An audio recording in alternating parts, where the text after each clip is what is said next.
대표적으로 우리 국민이 주말이면 주말마다 가서 많이 드셨잖아요. 바로 예식장, 뷔페, 심지어는 생활용수가 영향을 미치는 좀 더러운 물에서도 낚시가 이뤄지기도 하는데요.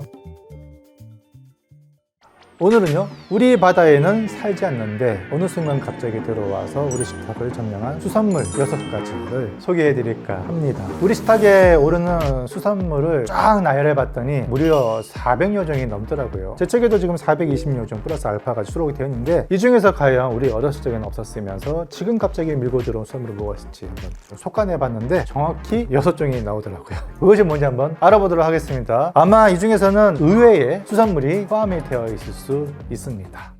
첫 번째는 우리가 평소에 가장 많이 먹는 새우입니다. 바로 흰다리 새우. 영어로는 화이트 레그 시림프라고 하죠. 이 흰다리 새우가 불과 한 20여 년 전만 해도 우리나라에는 아예 유통조차 되지 않았습니다. 우리 바다에는 서식하지 않았으니까요. 그럼 이 흰다리 새우는 어디서 왔냐? 원래 원산지는 중남미 쪽입니다. 주로 멕시코만, 페루 북쪽 해역 서식하던 자연산 새우였는데 1973년도였죠. 미국 플로리다에서 파나마 앞바다에서 공수된 자연산 흰다리 새우를 가져다가 양식에 성공을 합니다. 이후에 치하 생산 기술이 발달하면서 중남미 전역으로 퍼지기 시작했어요. 대표적으로 에콰도르, 페루 같은 나라에서 대량 양식을 하게 됐고요. 2001년에는 대만이 도입을 했고, 2004년에는 태국이, 2007년에는 인도네시아, 그 이후로 말레이시아, 인도, 베트남, 미얀마, 필리핀, 캄보디아 같은 주로 동남아 국가죠. 기존의 블랙 타이거 새우가 주력이었던 양식 국가들이 흰다리 새우를 도입함으로써 현재는 전 세계에 새우 양식의 흰다리 새우가 약 80%나 차지를 하고 있습니다. 이후로는 우리나라로도 들어왔겠죠. 그 전까지만 해도 우리나라는 자연산 대하를 양식 어종으로 육상에서 기르기 시작했는데, 이 새우에는 거의 저주라 불릴 만큼 치명적인 전염병이 있습니다. 그게 바로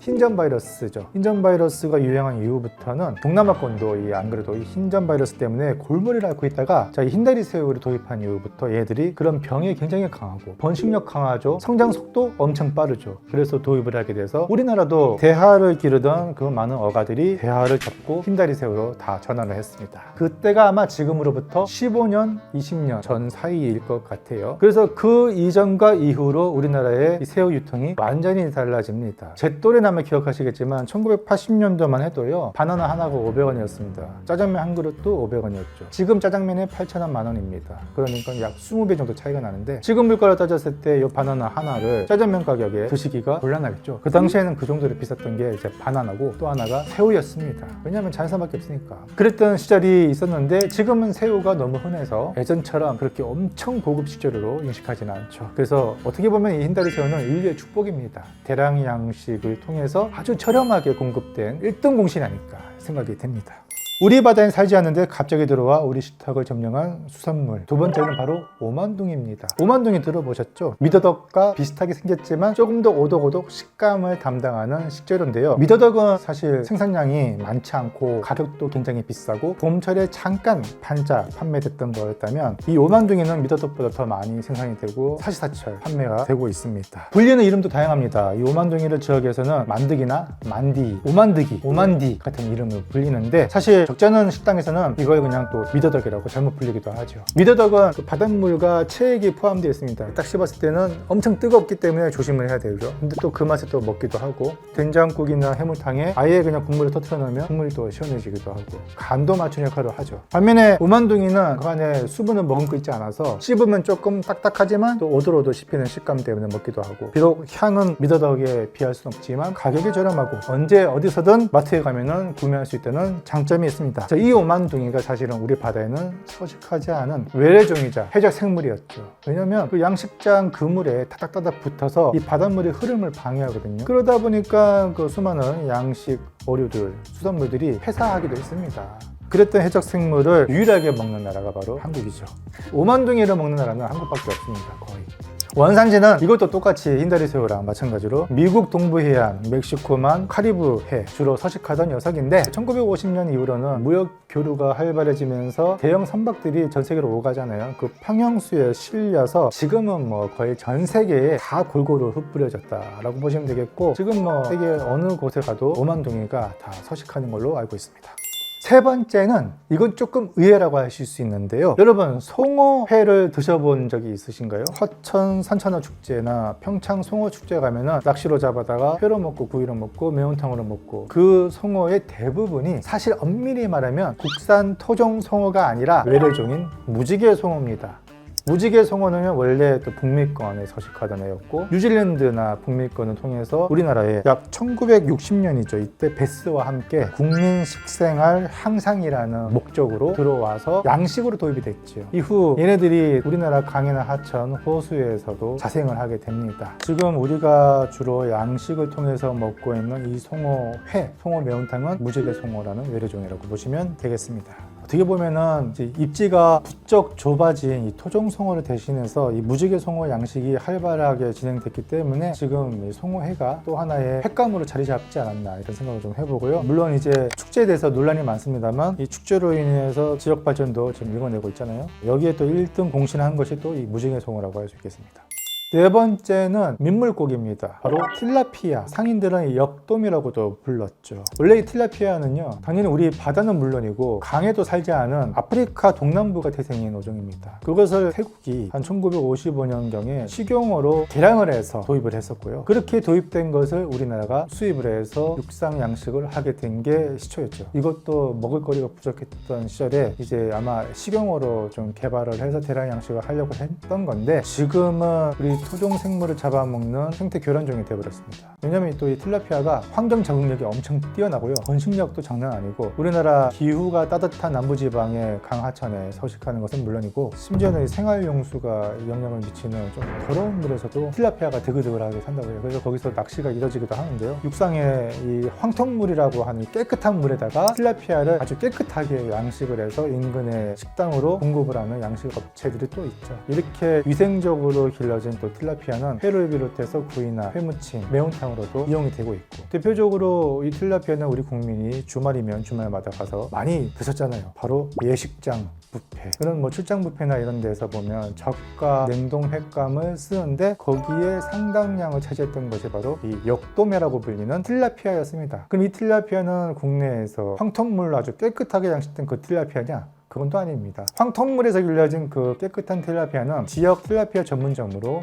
주로 유통이 됐었고요. 예식장이나 뷔페에서 선보인 틸라피아는 대만산 양식이 대부분입니다. 한때는 또 이 대만의 틸라피아 양식장의 위생 문제가 또 불거지기도 했고요. 이게 과연 횟감으로 먹어도 적절한지에 대한 논란이 굉장히 많았었죠. 그중엔 또 대장균이 검출되면서 아주 많은 사회적 파장을 불러일으키기도 했고요. 원래는 예를 들어 횟감을 목적으로 이렇게 양식하던 게 아닙니다. 보통은 필렛으로 진공 포장해서 수출을 하면은 대부분 밀가루를 묻혀서 굽거나 튀겨 먹는 용도로 해외에서는 이용이 됐거든요. 미국도 마찬가지고. 근데 이것을 수출에다가 그것도 그냥 초장에 찍어 먹는 회로 대량으로 이용한 나라가 전 세계에서 한국뿐입니다.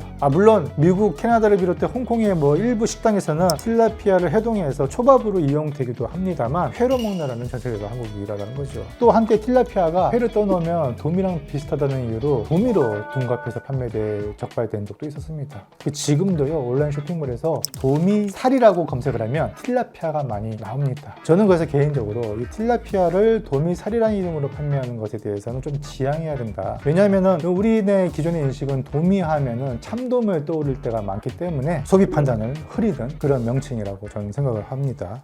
자, 우리 바다에는 서식하지 않았는데 우리 식탁을 이제 막 점령하기 시작한 수산물이 있습니다. 그것은 바로 톱날꽃게. 부산에선 청게라고 유명하죠. 이 청게가 해외에서는 이제 맹그로브 크랩이라든지 머드크랩, 알리망어라는 이름으로 많이 알려졌습니다. 동남아시아 국가에서는 이걸 가지고 칠리 크랩이니 페퍼 크랩이라는 그런 요리에도 쓰이는데 그 중에 이제 한 종류가 바로 이 톱날꽃게라는 종입니다. 주로 이제 낙동강 하구를 비롯해서 남해안 일대, 강하구, 지금은 또 제주도에서도 발견되고 있고요. 심지어 신안목포 쪽 섬 지역에서도 발견이 되고 있습니다. 번식력이 상당히 뛰어나고 또 한 1kg 가까이 자라는 대형 꽃게류인데요. 사실 이 꽃게 종이 원래 우리나라에 자생을 했는지 아니면은 1950년 정도에 동남아시아에서 유입이 됐는지에 대한 사실 뚜렷한 그 증거가 남아있지는 않습니다. 그래서 아직까지는 좀 논란이 있긴 한데 지금은 어쨌든 기후 변화로 인해서 수온이 따뜻해지면서 아열대에서나 서식하던 이 크랩류들이 점점 이제 북상을 하고 있고 앞으로는 우리나라에서도 이제 자주 발견되면서 우리 식탁에 차지할 확률이 더 많아지지 않을까 이렇게 예상을 해봅니다. 톱날꽃게 같은 경우는 특히나 가을철에 온라인 쇼핑몰을 통해서 또 판매가 되고 있습니다. 이 청게라는 이름으로요. 저도 한두 번 정도 선보인 적이 있었는데 그만큼 이제 앞으로는 우리 식탁과 아주 밀접한 연관이 없지 않다라고 하기에는 점점 그 개체수가 이제 불어나고 있는 추세라고 볼 수 있겠습니다.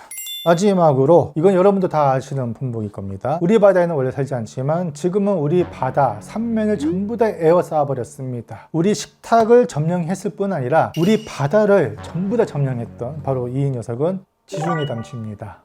지중해 담치를 그냥 편의상 홍합으로 불리지만 정작 우리 바다에 예전부터 자생하던 토종 홍합은 또 따로 있죠. 지역에서는 이제 섭이라고 부르죠. 뭐 참섭이니 참담치라는 이름으로 불리는데요. 지중해 담치는요, 지중해를 비롯해 서유럽 쪽 바다에 서식하던 녀석인데 이게 이제 대형 선박의 평형수를 통해서 국내로 유입된 것으로 지금 추정이 되고 있고요. 워낙에 이제 얘들이 환경 적응력이 뛰어나고요, 번식력도 뛰어나고 그러다 보니까 기존에 우리 바다에 서식하던 이 참담치, 이 홍합을 밀어내고 지금은 우점종으로 완전히 점령하다시피 하고 있습니다. 그런데 문제는 얘들이 대량 번식도 잘 되고 맛까지 좋아서 지금은 남해안 일대에서 아예 양식을 하고 있습니다. 그래서 지금은 시장과 마트에서 구매할 수 있는 이 홍합이라고 한다는 것은 대부분 이 지중해 담치이고요, 양식입니다. 자연산은 보시다시피 이렇게 생겼는데 이게 또 환경 적응만 높은 게 아니라 오염에도 굉장히 강하기 때문에 오염된 해역에서 자라는 이 홍합 비롯해서 이 지중해 담치는 섭취를 지양하는 것이 좋겠죠. 그래서 안전하게 양식을 드시는 것을 권장합니다. 지금은 뭐 거의 모든 해산물이 들어간 음식에 두루두루 사용하고 있죠. 홍합탕이 대표적이고요. 해물탕, 해물찜, 뭐 파스타, 홍합 칼국수, 샤브샤브 등등에 많이 쓰이고 있습니다. 참고로 이 지중해 담치는요, 홍합도 그렇지만 제철이 보통 이제 추워지는 11월경부터 해서 이듬해 한 3월, 늦게까지는 4월까지 이어집니다. 그래서 산란은 이제 보통 이제 늦은 봄부터 여름 사이에 이루어지는데 그 직전이라고 할 수 있는 한 1, 2, 3, 4월까지 이 시기에 생산된 홍합류가 살이 좀 토실토실 차고 맛도 좋다고 알려졌지요. 저도 조만간에 양식 지중해 담치를 가지고 여러분께 재밌는 정보와 함께 맛있는 요리를 선보일 예정이니까 기대를 해주시기 바라고요. 마지막으로 제가 오늘 소개한 6개 품목 중에 그래도 우리나라에 대량으로 양식해줘서 고마운 수산물 순서대로 한번 나열해 주시고, 반대로 안 들어왔으면 더 다행이었을 품목을 또 순서별로 나열해 주시면 서로 간의 생각을 공유하는데 도움이 될 것 같습니다. 저는 어떻게 생각하냐고요? 그건 노코멘트 하겠습니다. 여러분의 생각에 판단에 영향을 줄 것 같아서 저는 노코멘트 하겠습니다. 오늘 이만 마치고요, 다음에 더 재밌고 유용한 소식으로 찾아뵙겠습니다. 감사합니다.